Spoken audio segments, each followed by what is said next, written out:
En otra escena, nos cuentan que la guerra terminó y el reinado del emperador Cloel continuó. El guardián Nobel y los 3 héroes de guerra se dirigieron a la Academia Sylvanie. Todos asumieron puestos como profesores para formar a la siguiente generación, pero, pregunta qué podría enseñar él, exactamente. Para flores de invernadero criadas en buenos hogares y en buenos entornos, las habilidades de supervivencia del mundo salvaje son abuso. No podría obligarlos a quedarse despiertos toda la noche entrenando resonancia de maná, ni podía enseñarles técnicas para matar o métodos de supervivencia que implica quitar vidas. Se enfrentó a la academia en incontables incidentes y también discutió con los estudiantes. Así que dejó la academia. Después de eso, pasó mucho tiempo vagando por la zona sin ley de Coelton como aventurero, aceptando encargos, hasta que escuchó tanto la solicitud para volver como profesor a Sylvanie, como la noticia de la muerte de su único amigo en toda la vida, Glass. Volvió,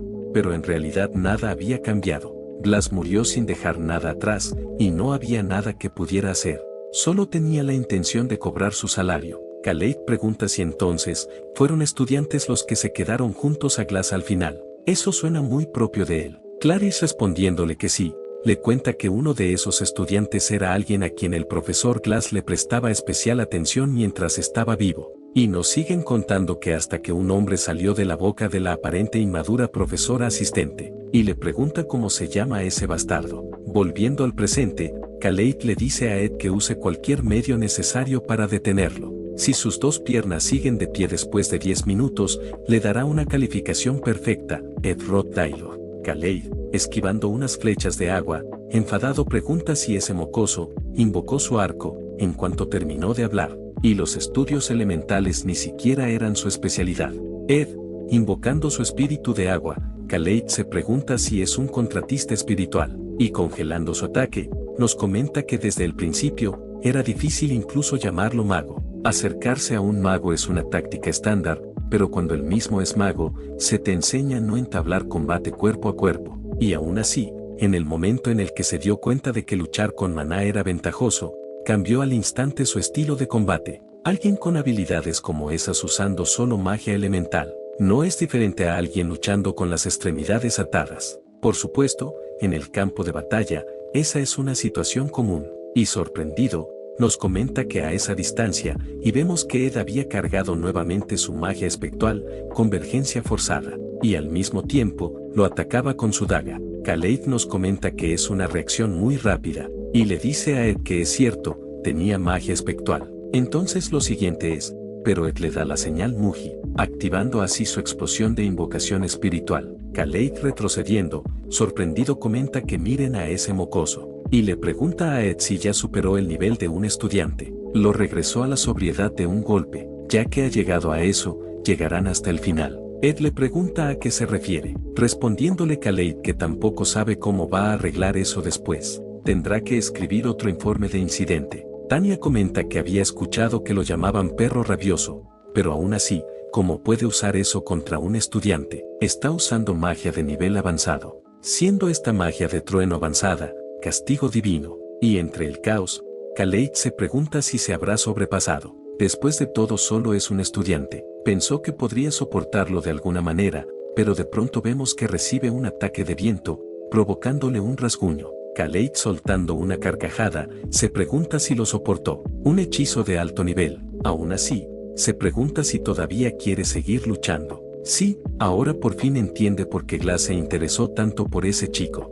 Él es alguien que ha cruzado el umbral de la muerte innumerables veces. Tiene la intención asesina que solo alguien así puede poseer. Ed invocando a Merilda, rápidamente se abalanza contra Kaleid, pero este se termina defendiendo con un escudo de hielo, pero es destruido por la fuerza de Merilda. Ed nos cuenta que ha luchado incontables veces, apostando su vida contra individuos con ojos como esos, siguiendo así con su pelea.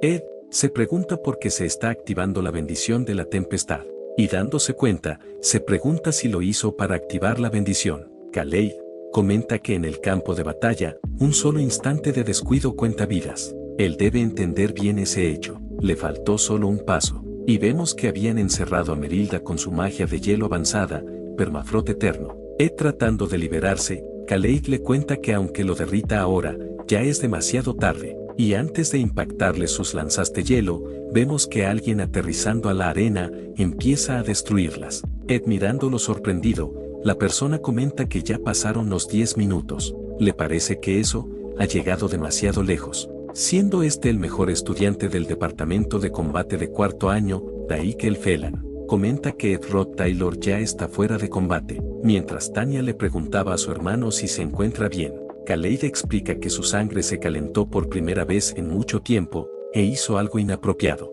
agradeciéndole Daik por comprenderlo. Pero Kaleid le pide que se detenga.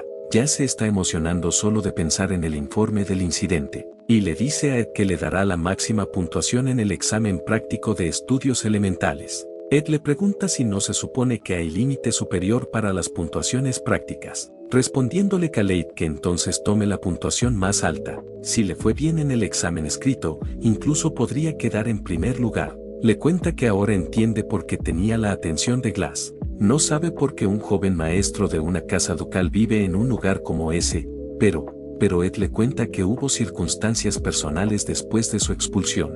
Ya se ha acostumbrado a vivir en una cabaña en el bosque, pero Kaleid le dice que no se refería a la cabaña, está viviendo en un campo de batalla. Sean cuales sean sus circunstancias, será mejor que salga de ahí rápido. No importa lo cómodo que parezca un lugar, los gritos se filtran a través de las paredes. Y si se queda en un lugar así el tiempo suficiente, terminará hecho un desastre que no puede soportar la vida sin intoxicarse con algo, justo como él.